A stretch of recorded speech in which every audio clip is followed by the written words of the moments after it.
আহ, দরকারের সময় যদি কোনো জিনিস সহজে খুঁজে পাওয়া যায়।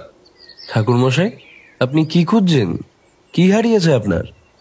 পুরনো তরঙ্গটার ভিতরে আগের মতোই হাত চালাতে চালাতে তারানাথ বললেন, হারায়নি কিছুই, সবই জায়গা মতো আছে, কেবল ঠিক জায়গায় আমার হাতটা গিয়ে পৌঁছাচ্ছে না, এই যা। বলে তিনি আবার খুঁজতে ব্যস্ত হয়ে পড়লেন। ও, বলা হয়নি, আমি কিশোরী। সাধারণত তারানাথের কীর্তিকলাপ গল্পের ছলে তোমাদের বলে শোনায় বিভূতিবাবু, কিন্তু আজ আমি তোমাদের গল্প শোনাব। কারণ এখন আমি যে গল্প তোমাদের বলবো সেই গল্পের মুখ্য চরিত্রই হলেন তোমাদের এবং আমার পরম বন্ধু শ্রীযুক্ত বিভূতি বন্দ্যোপাধ্যায়। বারটা ছিল শনিবার, দিনটা রাখি পূর্ণিমা। আমার এক ভাগ্নি জামাই হাতিবাগান অঞ্চলে নতুন বাড়ি করেছে, আর সেই বাড়ির গৃহপ্রবেশ ছিল সেদিন। আমি জামাই বাড়ির নিমন্ত্রণ খেয়ে বেলাবেলি সেখান থেকে বেরিয়ে ঢু মারছিলাম মটলেনে তারানাথের বাড়ি। মাসখানেক আসা হয়নি, খোঁজ খবরও নেওয়া হয়নি কিছু, তাই এসেছিলাম। কিন্তু এসে দেখি, ও মা, বৈঠকখানার দরজা একেবারে হাট করে খোলা। ঘরে ঢুকে দেখি তারানাথ তক্তপোষের নিচে মাথা নিচু করে অর্ধেক ঢুকে গিয়েছেন। কি যেন টানাটানি করে বাইরে বার করে আনলেন আমার চোখের সামনে। বাইরে এলে পর দেখে বুঝলাম জিনিসটা একটা বহু পুরনো তরঙ্গ। ক্যাচ শব্দ করে এক টান মেরে ডালা খুলে ফেললেন। অমনি বহু পুরনো একটা বদ্ধ গন্ধ ছড়িয়ে পড়ল ঘরে। আমি যে ঘরে ঢুকেছি তা বুঝি ঠাকুরমশাই টের পাননি। গলায় একটা মৃদু শব্দ করলাম। তিনি আমার দিকে মুখ ঘুরিয়ে চাইলেন, একটি কথাও বললেন না। ব্যস্ত হয়ে পড়লেন তরঙ্গটা নিয়ে। তারপর এই কথা, কি করি ভাবছি, এমন সময় ঝড়ের মতো একটা লোক ঘরে এসে পড়ল। তার দিকে চেয়ে দেখি, ওমা, লোকটাকে! ময়লা জামা, উস্কো খুস্কো চুল, চোখের চাহনি ঘোলাটে। আরে, এ তো আমাদের বিভূতি। সবাই জানে বিভূতি বানুর যে স্বভাবতই পরিপাটি, কথা বলার সময় হোক বা ব্যবহার আচারে বা তার বেশভূষায়। আর আজ কোন বিভূতিকে দেখছি, সে যেন আমায় দেখতেই পেল না। মাটিতে নিচু হয়ে বসে থাকা তারানাথের কাছে যেন বেসামাল হয়ে বসে পড়ল। তারপর কান্না ভেজা গলায় এক নিঃশ্বাসে বলে চলল তার কথা। ঠাকুরমশাই, ঠাকুরমশাই, ঠাকুরমশাই, আমাকে বাঁচান, সর্বনাশ হয়ে যাচ্ছে, সব শেষ হয়ে যাচ্ছে। আমি নিজে দুবার সাক্ষাৎ মৃত্যুর হাত থেকে মরতে মরতে বেঁচে গেছি। অফিসে যাচ্ছি, তখনও বাস স্টপে বাস ঢোকেনি। এমন সময় কি খেয়াল হলো, আমি চলন্ত বাস থেকে নেমে পড়তে যাচ্ছিলাম, পড়েই যাচ্ছিলাম, প্রায় পেছন থেকে কন্ডাক্টর আমাকে ধরলো টেনে। শুধু বাইরেই নয়, বাড়িতে কল ঘরে যে এক বালতি গরম জল দিয়ে স্নান করার জন্য রেখে গেছিল, সেই গরম জলে প্রয়োজন মতো ঠান্ডা জল মিশিয়ে হাত শোয়া মতো হলে তবেই সেই জল দিয়ে স্নান করার কথা ছিল। অথচ অথচ আমি বেমালুম গরম জলেই ঠান্ডা জল মেশাতে ভুলে গেছি। তপ্ত গরম জলের বালতিটা তুলে মাথায় ঢেলে দিতে যাচ্ছিলাম নিজের। আপনার বৌমারও মাথা ঠিক নেই। আপনি তো জানেন ঠাকুরমশাই, আমাদের একটি মেয়ে ছাড়া আমাদের কেউ নেই। মীনাক্ষী, মীনাক্ষী আমাদের দুজনের চোখের মণি, ভাগ্যবতী মেয়ে সে। নয়তো নয়তো মাহেশের অমন বড় বনেদি বাড়িতে কাকতালীয়ভাবে তার বিয়ের ঠিক হয়। এই তো গেল ফাল্গুনে আপনার বৌমার মামার বাড়িতে গিয়েছিলাম শান্তিপুরে। সে বাড়িতে দোলের দিন বড় করে রাধা মাধবের পুজো হয়, ফ্রি বছর। আর সেখানেই ওই সিংহ বাড়ির এক শরিক দেখে আমার মীনাক্ষীকে, পছন্দ হয় তার। সেই জমিদার বাড়িতে গিয়ে বিয়ের সম্বন্ধ পড়ে। জমিদার অবনী সিংহ ও তার স্ত্রী বৈশাখের এক সন্ধ্যায় আমার গরিব ভিটে এসে দেখে গেছেন আমার মেয়েকে। আর সেই দিনই তার ছেলে অরণ্য সিংহের জন্য আমার মেয়েকে চেয়ে নিয়েছেন আমার থেকে। পাকা কথা দিয়ে গেছেন তারা আমায়। তারা জমিদার, বনেদি বড় মানুষ, টাকার সম্মানে বংশ মর্যাদায় আমি তাদের কাছে কিছুই নই। তবুও বাপের দারিদ্রতা ঢেকে গেছে আমার ওই মীনাক্ষীর রূপ সৌন্দর্যের রাশিতে। নিজের মেয়ে বলে বলছি না, সাক্ষাৎ যেন মা লক্ষ্মী সে। এই সবে 16 পেরিয়ে 17 পা দিয়েছে। এই আসছে অগ্রাণেই 7, এই স্থির হয়েছে শুভদিন। কিন্তু কিন্তু সে শুভদিন বুঝি আর আসে না। মেয়ের যে রূপের জন্য সারা পাড়ায় সুনাম আমার, সেই রূপের জন্য যে অত বড় বাড়ির বউ হতে চলেছে, সে রূপই আর তার নেই। আরে শান্ত হও, কেঁদো না, কেঁদো না। এতক্ষণে বিভূতি দেখতে পেল আমায়, নিজেকে একটু সামলে নিয়ে বলল, শান্ত, শান্তি হারিয়ে গেছে আমাদের জীবন থেকে। আর 7 দিন হলো আমার মেয়ে বিছানা নিয়েছে। এই 7টা দিনে তার বয়স অন্তত 10 বছর বেড়ে গেছে। গেল রবিবার ও ছেলেবেলার এক বান্ধবী, আমাদের পাড়ার নীলরতন বাবুর মেয়ে বাসন্তী, অষ্টমঙ্গলায় বাপের বাড়ি এসেছে। তাদের বাড়ির ঝি বিনতা এসে আমার স্ত্রীকে বলে বাসন্তী নাকি মিনুকে তার কাছে একটাবার ডেকেছে। মিনুর মা মিনুকে ঝিয়ের সঙ্গে চৌধুরীর বাড়ি পাঠায়। আমায় বলে ছোটবেলার প্রাণের দুজন বন্ধু তারা। একজন তো পরের ঘরে চলেই গেছে, আর একজন কদিন পর চলে যাবে। ছাড়াছাড়ির আগে দুটিতে একটু গল্প গাছা করে নি। সেই যে গেল মিনু, আর সেই দিনই ঘরে ফিরে এই কাণ্ড শুরু হলো ঠাকুর মশাই। গুড়িয়ে গেছে তার শরীরটা, চোখ দুটো বসে গেছে কঠোর অতলে, পিঠ ছাপানো, এক গাছে অনেক চুল, সেও যেন কমে গেছে, অবিরত ঝরে ঝরে কাঠির মতো হয়ে গেছে। মুখে কোনো রুচি নেই, কোনো কথা নেই, চুপ করে পড়ে আছে বিছানায় এক ধারে। ঠাকুর মশাই, আমি আজ 4 দিন যাবৎ আপনার এখানে আসছি, রোজই দেখছি দরজা বন্ধ, দরজায় তালা ঝুলছে। হতাশ হয়ে ফিরে যাই রোজ বাড়িতে। মেয়েটা আর বাঁচবে না ঠাকুর মশাই, আমার মেয়ে আর বাঁচবে না। আমার মেয়েটাকে বাঁচান ঠাকুর মশাই, বাঁচান। শেষের কথাটা তারানাথকে উদ্দেশ্য করে বলল বিভূতি। তারানাথ কিন্তু অবিচল, তেমনি তরঙ্গ নিয়ে ব্যস্ত এখনো। কিন্তু এসব কেন হচ্ছে? তুমি মিনুমাকে ডাক্তার বুদ্ধি দেখাওনি?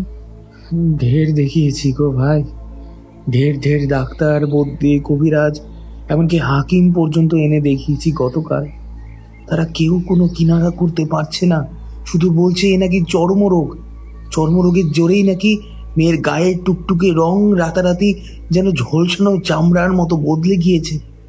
কালচে হয়ে গেছে মিনুর গা, সোনার অঙ্গ কালি হয়ে গেছে তার। বাপ হয়ে মা হয়ে এই দৃশ্য নিজের চোখে দেখা যে কি কষ্ট, তোমায় আমি বোঝাতে পারবো না কিশোরী। সন্তান আমার ঘরেও আছে, সে কষ্ট যে কেমন আন্দাজ করতে পারলাম।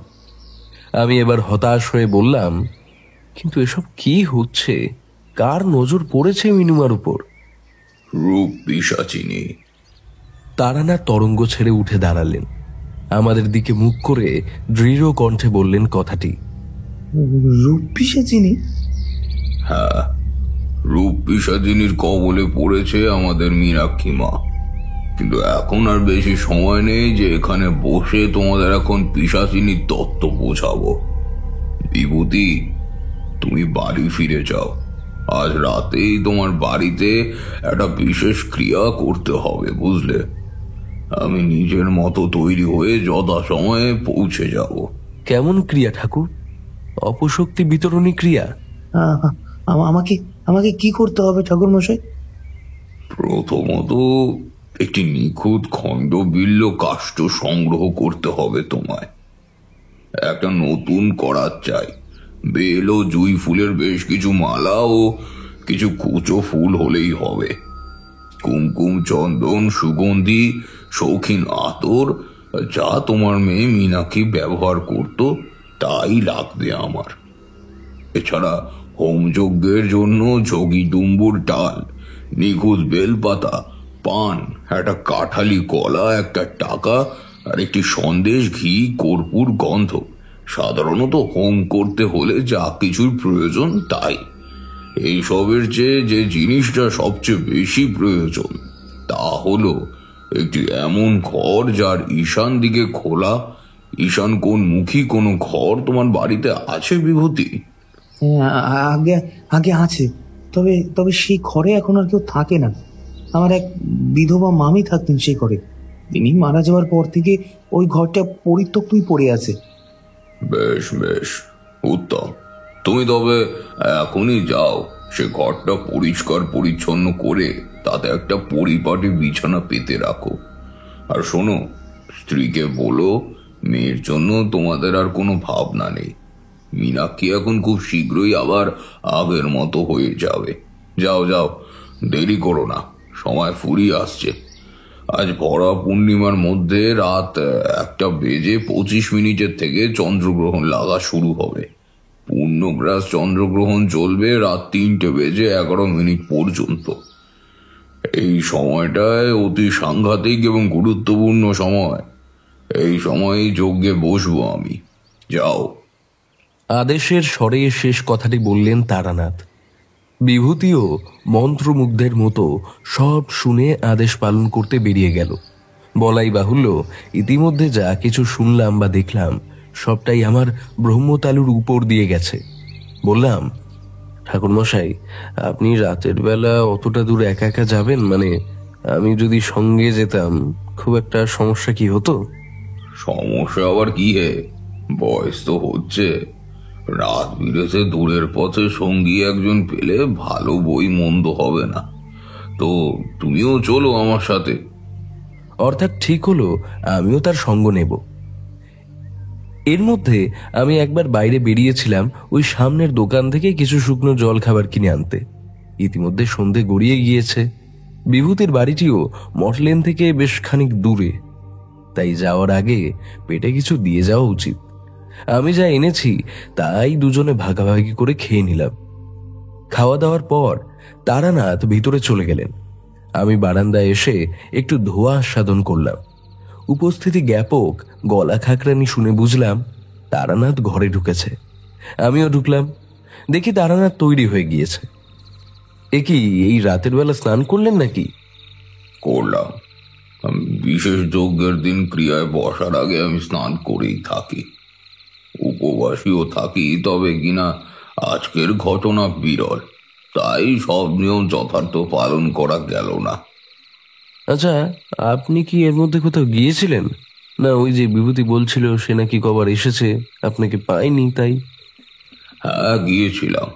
চারির সন্তানের অন্নপ্রাশন ছিল। জামাই বাড়ি গিয়েছিলাম প্রথমে, তারপর সেখান থেকে মনটা বড় টানলো তারাপীঠে, তাই একবার গেলাম। মা তারার দর্শন করে 2 দিন সেখানেই ছিলাম।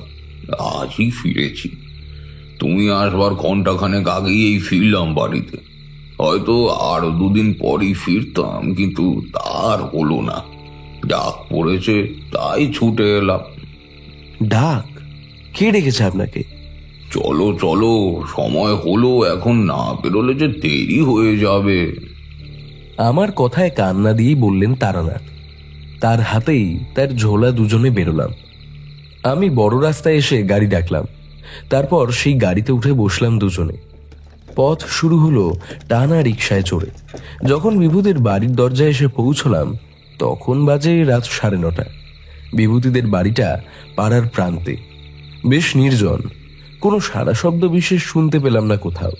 দুজনেই ঢুকে গেলাম উঠোনে। আমাদের পায়ের শব্দ শুনে বিভূতি ছুটে এলো। সে মেয়ের কারণে এতটাই উদ্ভ্রান্ত হয়ে রয়েছে যে তারানাথকে সেভাবে আপ্যায়ন করতে পারল না। আসুন আসুন, এইদিকে। বিভূতি আমাদের উঠোনের লাগোয়া একটা বেশ বড় ঘরেই নিয়ে গেল। ঘরে বাতি জ্বলছে, বিজলি বাতি। দেখলাম ঘরটা আয়তনে বেশ বড়। সামনে পিছনে 2 দরজা, 3 দেওয়ালে 3টি জানালা, যদিও সেগুলোও বন্ধ। ঘরে আসবাবপত্র অনেক আছে, কিন্তু সবই অগোছালো। বিছানার উপর বালিশে মাথা রেখে শুয়ে আছে মীনাক্ষী। 17 বছরের মেয়েটাকে দেখে সত্যিই মনে হচ্ছে না যে তার বয়স 17 বছর। বিভূতি এক বিন্দুও বাড়িয়ে বলেনি। সত্যি বড়ই সঙ্গীন অবস্থা মীনাক্ষীর। তারই মাথার কাছে বসে আছেন মীনাক্ষীর মা। আমরা ঘরে ঢুকতেই তিনি ব্যস্ত হয়ে মাথায় কাপড় তুলে নিয়েছেন। উঠে এসে তারানাথের পা জড়িয়ে ধরলেন। এবার হাউ হাউ করে কাঁদছেন তিনি। ঠাকুর, ঠাকুর, কিছু একটা করুন।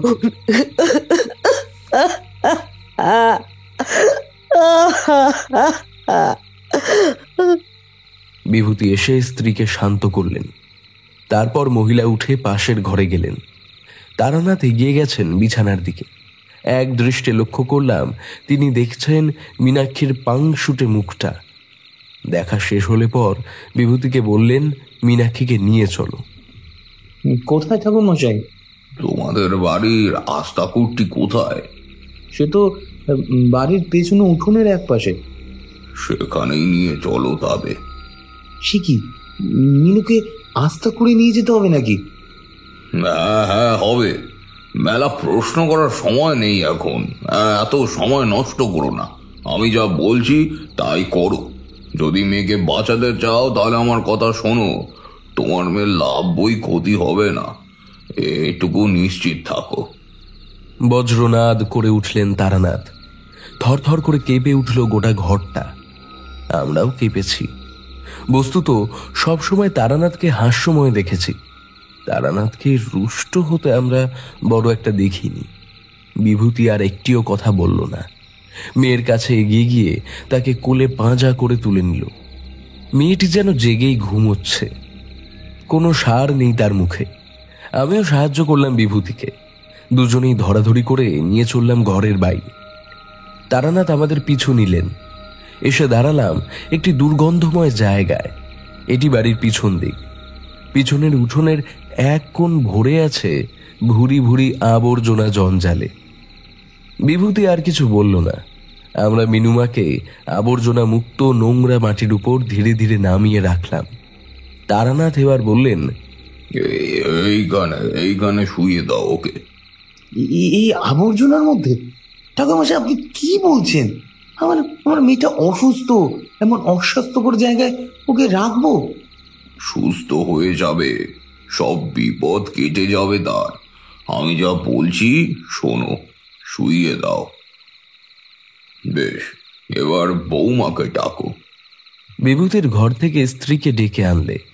বৌঠান এই দৃশ্য দেখে নিজেকে স্থির রাখতে পারলেন না, বলেই বসলেন দু চার কথা।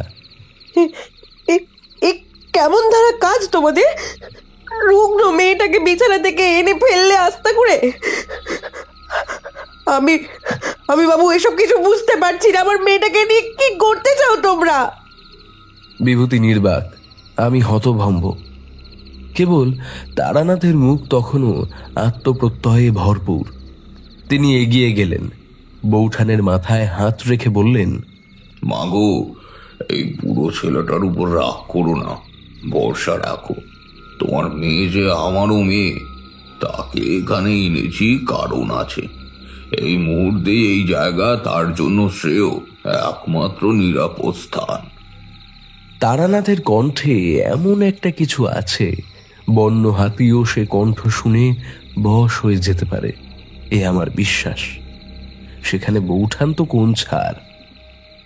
শান্ত হয়ে বসে পড়লেন বৌঠান মেয়ের পাশে। আচ্ছা, ভালো।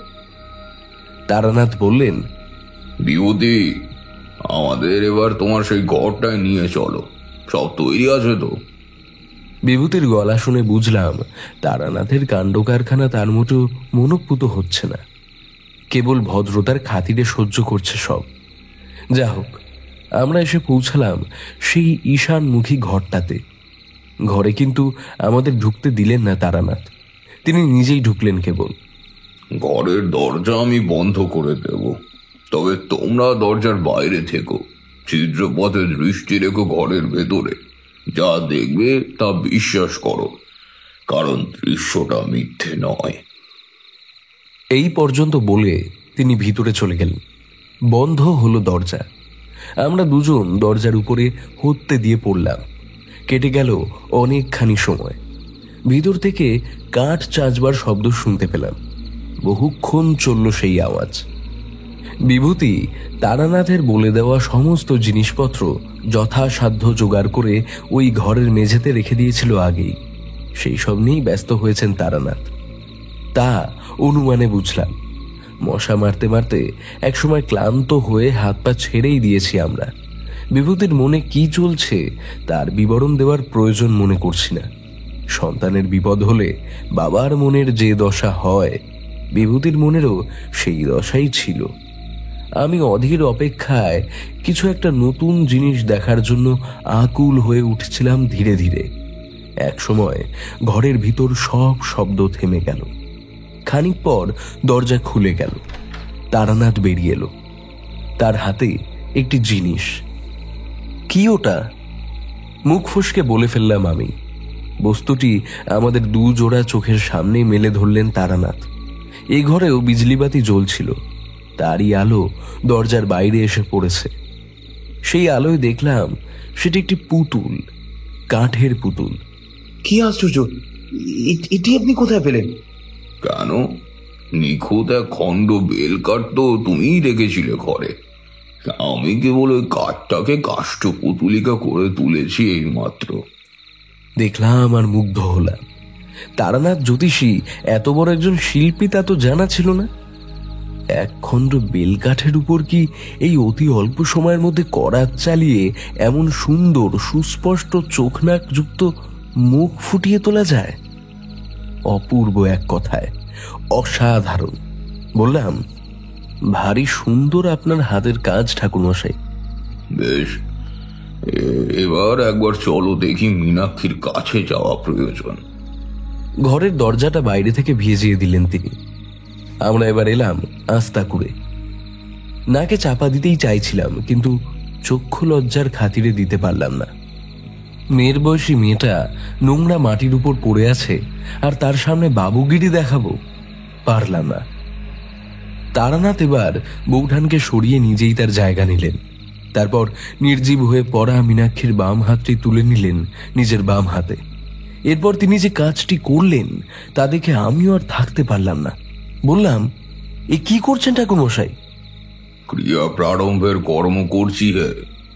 মুখে কথাটা বলতে বলতেই ডান হাতে ধরে থাকা একটি ছোট্ট অথচ ধারালো তীক্ষ্ণ ছুরি তিনি চালিয়ে দিয়েছেন মীনাক্ষীর কোড়ে আঙুলের কোলে। সেখান থেকে রক্ত বেরিয়ে আসছে। ছুরি নামিয়ে রেখে এইবার তিনি হাতে নিলেন সেই কাঠের পুতুলটি। পুতুলের ঠিক বুকের উপর চেপে ধরলেন মীনাক্ষীর রক্ত ঝরা আঙুলটা এক মুহূর্ত। তারপরেই ছেড়ে দিলেন মীনাক্ষীর হাত। বৌঠান ডুকরে ডুকরে কেঁদে উঠেছেন। বিভূতি কি করবে বুঝতে না পেরে সরে গিয়েছে ওখান থেকে। ডান হাতে কাঠের পুতুল ধরে তারানাথ উঠে দাঁড়ালেন। আমায় বললেন, আমার সঙ্গে এসো। দ্রুত ঘরে এলাম দুজনে। পুতুলটি কিন্তু তারানাথ নামালেন না। বাহাতেই কি যেন একটি জিনিস আমার হাতে তুলে দিয়ে বললেন, যাও, মীনাক্ষীর ক্ষতস্থানে প্রলেপ দিয়ে এসো।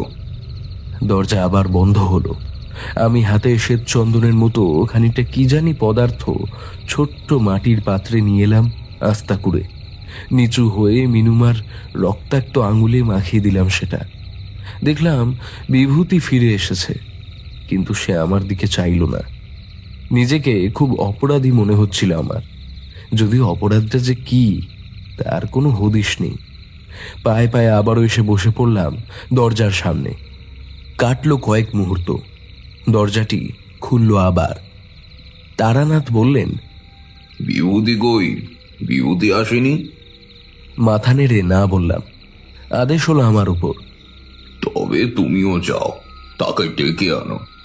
আচ্ছা শোনো, একবার বিভূতিকে বলো এমন একটা শাড়ি কাপড় যেন সঙ্গে করে নিয়ে আসে, যা তার মেয়ের মীনাক্ষীর বড় প্রিয়।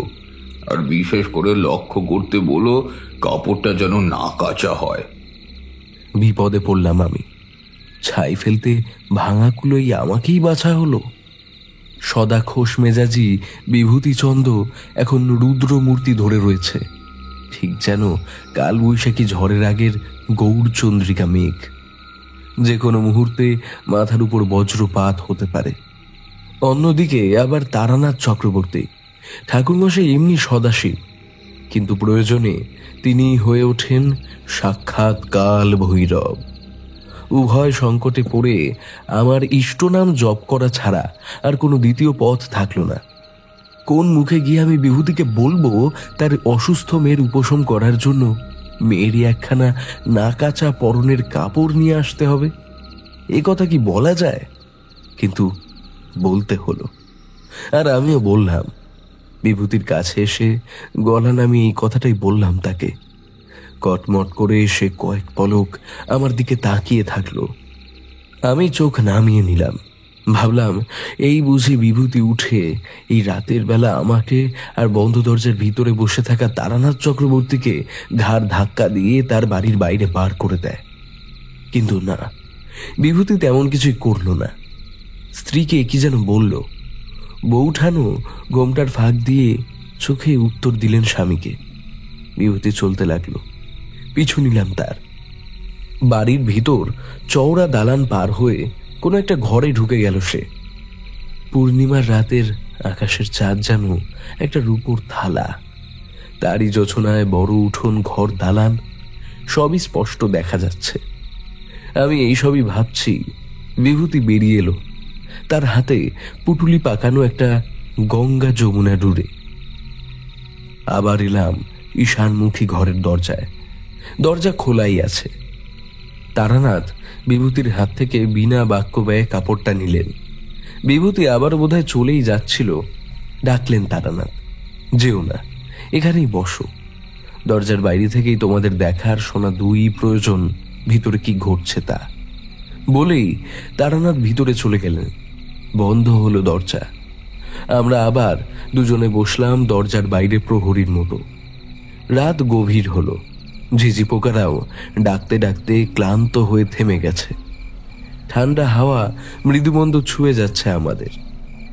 রাত জাগা কোনো এক পাখি দূরের কোনো গাছের ডালে বসে বিকট চিৎকার করছে। কত রাত এখন? চাঁদে কি গ্রহণ লেগেছে? কটার সময় যেন গ্রহণ লাগবে বলেছিলেন তারানাথ? এসবই ভাবছি, এমন সময় নাকে যেন ঝাপটা দিল অপূর্ব ফুলের সুবাস। জুই, বেল, রজনীগন্ধা, যেন কিছুই আর বাকি নেই। সতর্ক হয়ে উঠলাম দুজনেই। দরজাটি জরাজীর্ণ, ছিদ্রের কোনো অভাব নেই তাতে। আমাদের দুই জোড়া চোখ দুই জোড়া ছিদ্র অবলম্বন করল। ঘরে আর এখন বিজলিবাতি জ্বলছে না, তবে ভগ্ন প্রায় ঘরের ফাঁক ফোকর দিয়ে চাঁদের আলো এসে পড়ছে ভিতরে। আমাদের মুখোমুখি একটি বিছানা পাতা। তারই হাতখানিক দূরে মেঝেতে পদ্মা আসনে বসে আছেন জ্যোতিষ আর্ণব। ফুলের গন্ধের উৎস এই ঘর। ধ্যান করছেন নাকি তারানাথ? অনর বসে আছেন, কিছুই বুঝতে পারলাম না। আরো খানিকটা সময় কেটে গেল এইভাবেই। তারপরই আমাদের কেমন যেন একটা অনুভূতি হলো, ঠিক ঠিক ঘরের ভিতর। ও কে দাঁড়িয়ে? এক মুহূর্তের জন্য হলেও আমাদের দুজনের চোখ ধাঁ দিয়ে গিয়েছিল। কিসের জন্য তা জানি না, তবে আবার যখন দৃষ্টি স্বাভাবিক হলো তখন দেখলাম তারানাথের সামনে ওই বিছানার কাঁচ ঘেঁষে দাঁড়িয়ে আছে এক নারী। আলো, এত আলো কোথা থেকে আসছে? ফোকর গলে ঘরে ঢোকে জোছনার আলো এত, তাও কি সম্ভব? জানি না, শুধু দেখতে পেলাম এক অনির্বচনীয় আলোয় ভেসে যাচ্ছে ঘর। ওই নারীর দেহ থেকে যেন ঠিকরে পড়ছে আলো, একটা তীব্র কমলা রঙের আলো। কি অপূর্ব সেই সুন্দরী নারী মূর্তি! না, বোধহয় তার চেয়েও বেশি কিছু। সে রূপের বর্ণনা দেওয়া আমার মতন বিরসী কপটু কবির কর্ম নয়। তাই শুধু বলছি, সে এমন রূপ যা দৃষ্টি শোষণ করে নিয়ে দ্রষ্টাকে অন্ধ করে দিতে পারে। এক দৃষ্টে সে রূপ দেখলে মনে হয় যেন দেখতে দেখতেই মরে যাই। জীবনে আর যেন কোনো ক্ষোভ, কোনো আফসোস কিচ্ছু নেই, এমনই সে রূপ। কিন্তু সেই নারীর কোনো দিকে কোনো ভ্রুক্ষেপ নেই। সে কেবলই একভাবে তাকিয়ে রয়েছে সেই পাতা বিছানাটার দিকে, সুগন্ধি ফুল ছড়ানো সমস্ত বিছানায়। তারই মাঝখানে গঙ্গা যমুনা ডুবে জড়ানো কি যেন একটা জিনিস। জিনিসটির বুকের উপর গড়ে ফুলের মালা, কেবল উপরের অংশটুকুই একটু যা দেখা যাচ্ছে। কি ওটা? ওটা কি সেই কাঠের পুতুলটা? হতেও পারে। সেই নারী এক পা করে বিছানার দিকে এগোতে লাগলো। কেমন যেন লোভার্ত দেখাচ্ছিল তাকে। এরই মধ্যে লক্ষ্য করলাম তারানাথ যেন মৃদু মৃদু নড়তে শুরু করেছে। নাকে লাগলো খুব পরিচিত একটা গন্ধ। ফুলের গন্ধ ছাপিয়ে ঘরের বাইরে আসছে হোম যজ্ঞের মঙ্গল গন্ধ। হোম আরম্ভ করে দিয়েছেন তারানাথ। হ্যাঁ, মন্ত্র ছন্দে দুলছে তার দেহ। কি এক দুরূহ ভাষায় মন্ত্রপাঠ করছেন তিনি। অস্থির হয়ে উঠল বিভূতি, তবে তার অস্থিরতা নিঃশব্দ। নারীটি পৌঁছে গিয়েছে বিছানার কাছে। আরো আরো তীব্র হলো কমলা আলোর জ্যোতি। আরো তীব্রতর হয়ে উঠল তারানাথের কণ্ঠস্বর। তার মন্ত্রধ্বনিতে এভাবেই আমরা শব্দের দৃশ্যে গন্ধে বিভোর হয়ে গিয়েছি। এমন সময় দেখি, আরে এ কি কাণ্ড!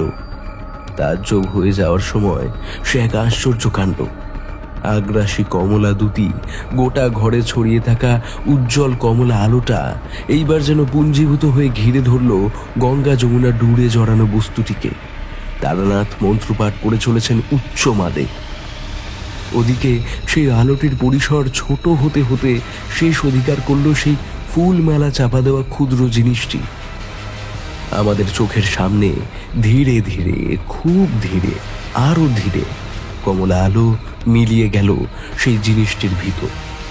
তোমরা যারা মোমবাতি জ্বলে জ্বলে একসময় মোম ফুরিয়ে নিভে যেতে দেখেছ, তারা বোধহয় আন্দাজ করতে পারছো আমি ঠিক কেমন আলো মিলিয়ে যাওয়ার দৃশ্যের কথা বলছি।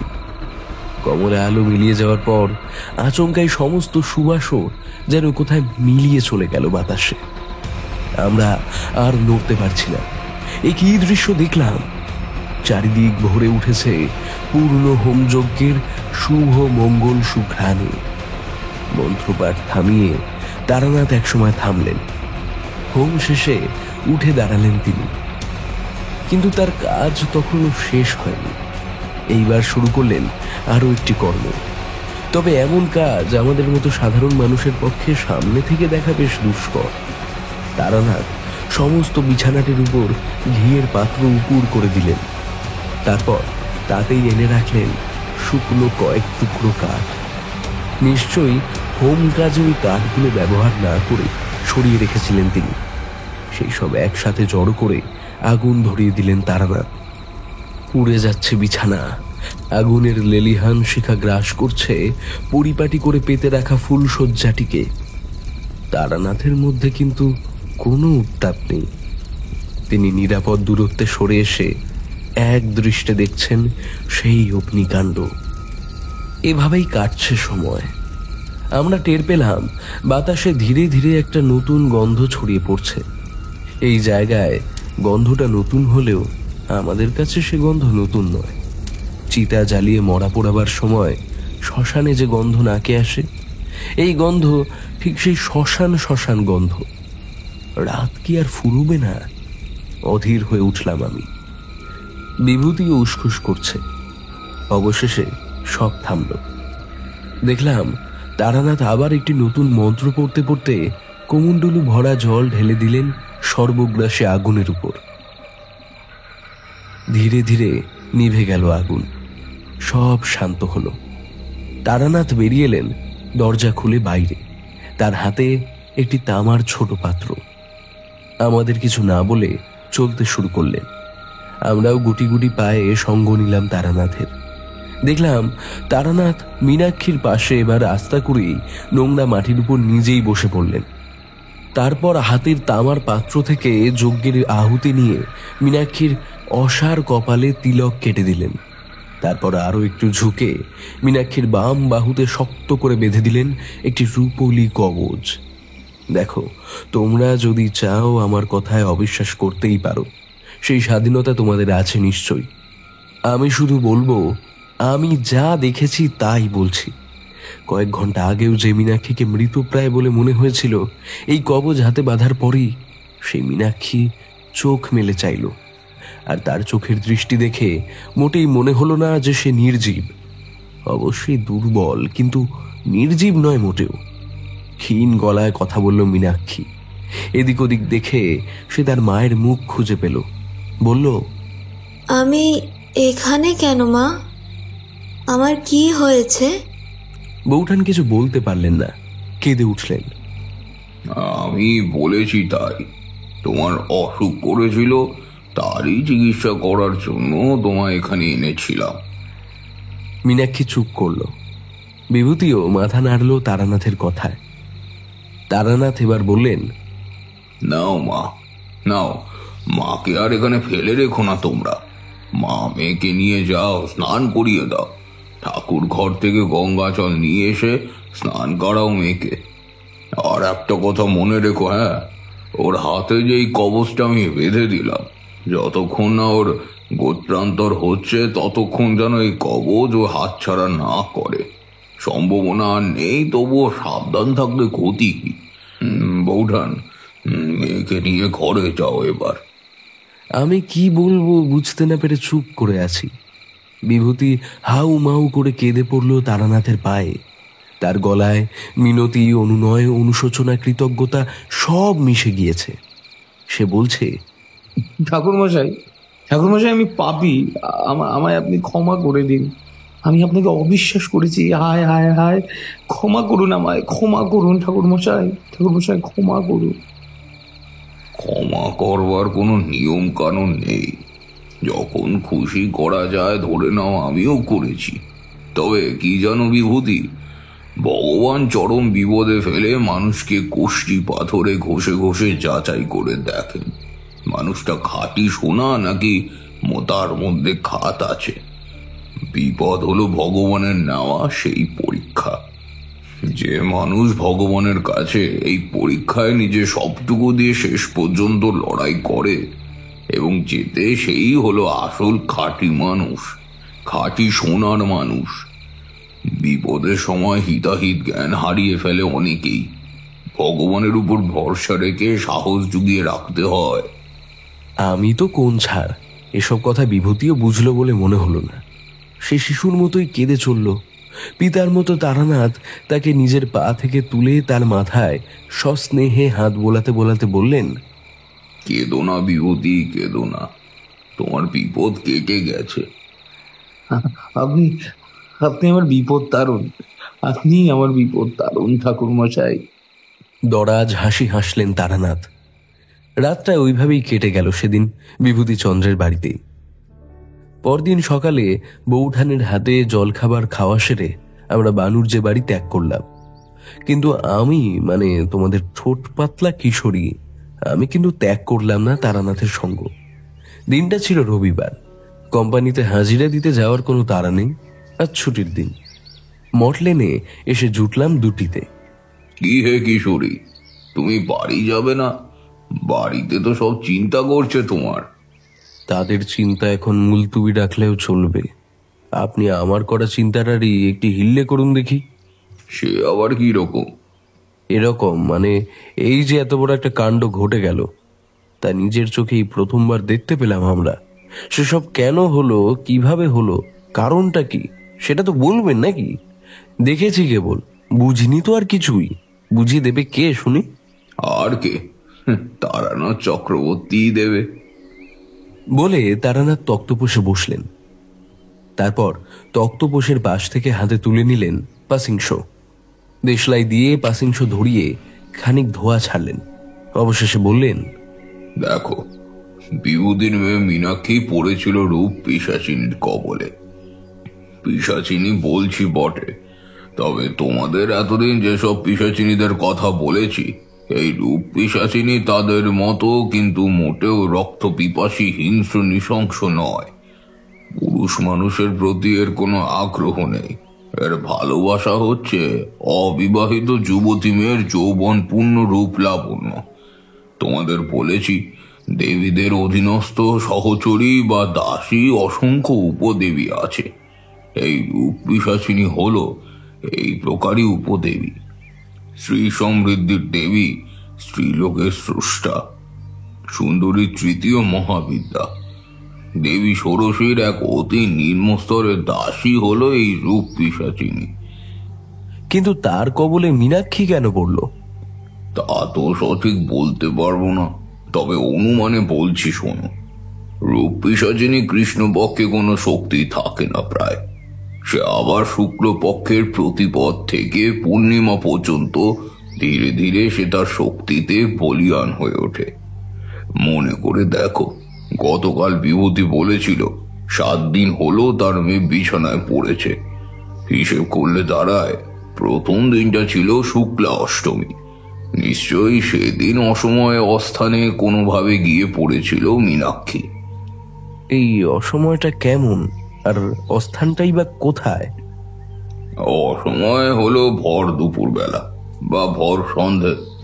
স্থানটা হলো বাড়ির ছাদতলা, পথে ঘাটে কোনো সুগন্ধি গাছের নিচে, অথবা কোনো মরা বাড়ি, যে বাড়ির অসুচের কাজ এখনো মেটেনি।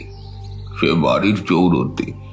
এমন সময় এমন জায়গায় যদি কোনো অবিবাহিত যুবতী মেয়ে নতুন শাড়ি পরে খোপায় ফুলের মালা দিয়ে গায়ে সুগন্ধি ঢেলে খুব সেজে গুজে হঠাৎ গিয়ে পড়ে, আর ভাগ্যে চোখে ঠিক সেই সময় সেখানে থাকে রূপ পিশাচিনীর ছায়া, তাহলে দুইয়ের সংঘর্ষে বাঁধে বিপদ।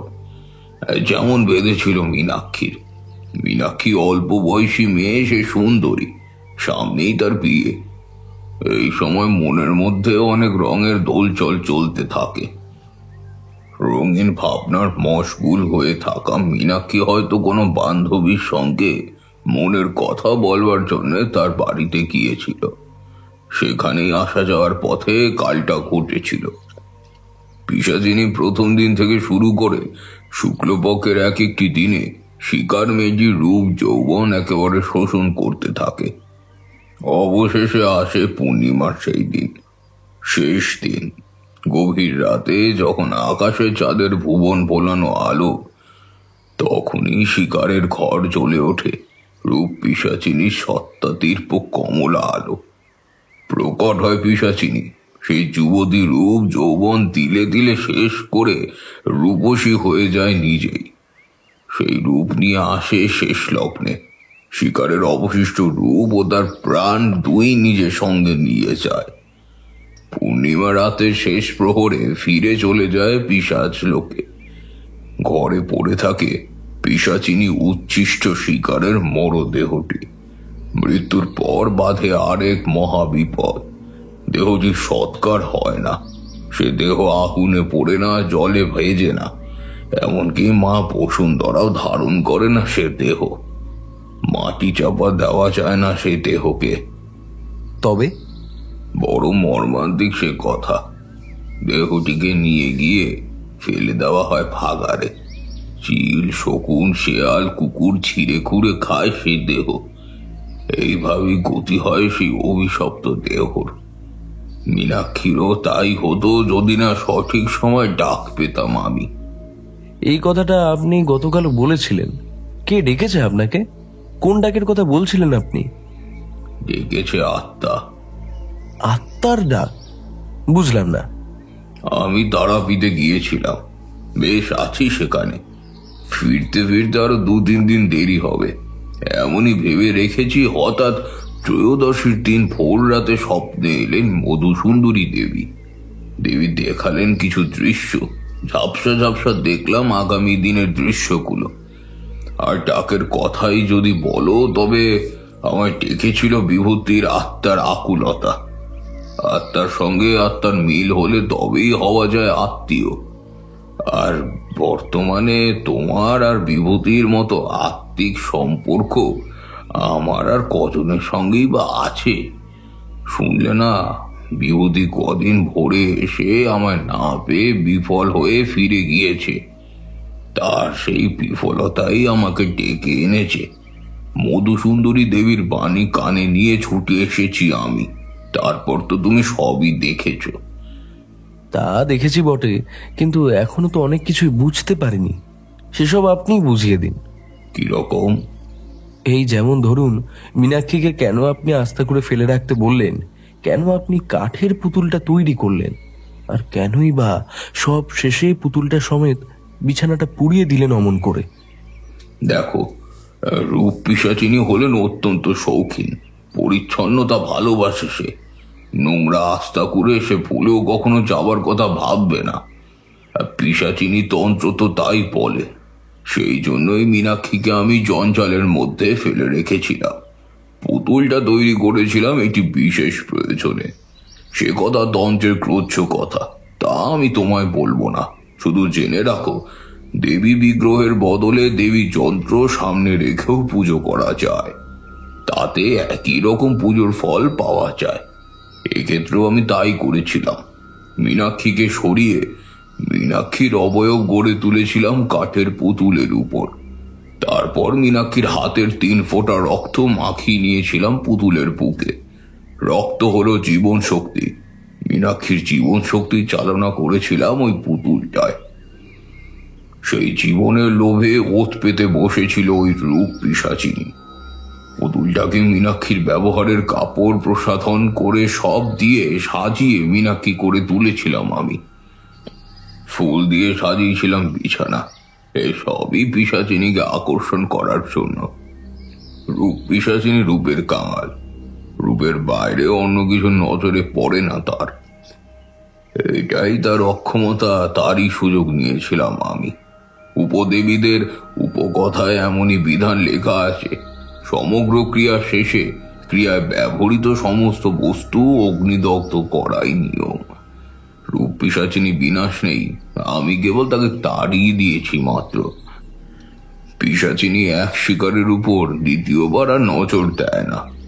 সে আর কখনোই মীনাক্ষীর কোনো ক্ষতি করতে আসবে না।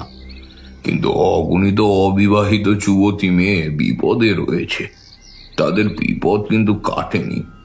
তাদের মেয়ে কেউ যদি ভুলবশত কোনোদিন অসময়ে অস্থানে অসাবধানবশত গিয়ে পড়ে, তাহলে তারাও পড়তে পারে রূপ পিশাচিনীর কবলে।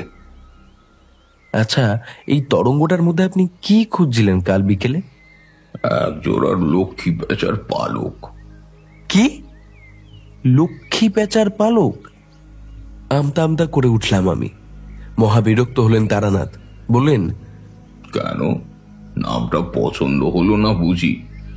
নামটা টিয়া বা ময়না না হয়ে পেঁচা হয়েছে বলে সেটাই তোমার অপছন্দের? না, মানে মানে জিজ্ঞেস করছিলাম কেন খুঁজছিলেন? খুঁজছিলাম কারণ ওই জিনিসটারই খুব প্রয়োজন ছিল কাল। এইরূপ পিশাচিনী বিতরণী ক্রিয়ায় ওই জিনিসটা এক কথা অপরিহার্য, ভীষণ প্রয়োজনীয়। ওই পালক জোড়া। ও, অমন করে বলছো যে, জানো কত গুরুত্বপূর্ণ জিনিস ওটি? জানো মীনাক্ষীর হাতে যে কবচটি বাঁধা আছে, তার মধ্যে তন্ত্রের গুরহ দ্রব্যাদির সঙ্গে মিশিয়ে রাখা আছে ওই পালক জোড়ার দগ্ধ শুভ ভস্য চূর্ণ। আমার মুখ হা হয়ে গিয়েছিল। আর আমার হা মুখ দেখে রেগে উঠলেন তারানাথ। রাগত স্বরে বললেন, তোমাদের বাড়ির খাঁচায় পুষে রাখা তোতা কাকাতুয়ার পাখি তো কোনো কাজেই লাগে না, অথচ সেই সব নিয়েই তোমাদের যত মাতামাতি। কি জানো তোমরা তন্ত্রের? জানো তন্ত্রে লক্ষ্মী পেঁচা, কালো পেঁচা, কলা বাদুর এসবের গুরুত্ব কত? কালকে রাতের তো সাধারণ পূর্ণিমার রাত ছিল না। পূর্ণিমার পাশাপাশি কাল ছিল পূর্ণগ্রাস চন্দ্রগ্রহণ। তন্ত্র মতে তন্ত্র দীক্ষা লাভ এবং দান করার প্রশস্ত দিন হলো অমাবস্যা, আর উত্তম ক্ষণ হলো পূর্ণগ্রাস সূর্যগ্রহণ। ঠিক তেমনই রূপ পিশাচিনী বিতরণীর অন্তিম ক্রিয়া পালনের উপযুক্ত দিন যেমন পূর্ণিমার রাত, ঠিক তেমনই মোক্ষম ক্ষণ হলো পূর্ণগ্রাস চন্দ্রগ্রহণ। ঘোর বিপদ আর সেই বিপদ নাশ করার কাজে অত্যন্ত গুরুত্বপূর্ণ জোড়া লক্ষ্মী পেঁচার পালক। বহুদিন আগেই সংগ্রহ করে রেখেছিলাম আমার কাছে, কেবল দরকারের সময় খুঁজে পাচ্ছিলাম না সহজে, এই যা। ও, এই শেষ কথাটি শুনে তারানাথ মহা চটে গেলেন। চেঁচিয়ে বললেন, বেরিয়ে যাও, তন্ত্রের প্রতি কোনো বিশ্বাস নেই, অবিশ্বাসী তোমরা। শুনে না হোক নিজের চোখে দেখেও অন্তত বিশ্বাস করে মানুষ। আর বলে কি হবে, তোমরা এক একটা জাত হচ্ছে নাস্তিক। কেন আসো আমার কাছে? যাও যাও। আমি এবার বাইরে বেরিয়ে পড়লাম। না, চিরদিনের মতো নয়, মন টানলেই আবার আসবো। তারানাথের কথায় বিশ্বাস না থাক, অবিশ্বাসও নেই আমাদের। বিপদে পড়লে আমরা জানি তারানাথই আমাদের একমাত্র বিপদ তারণ।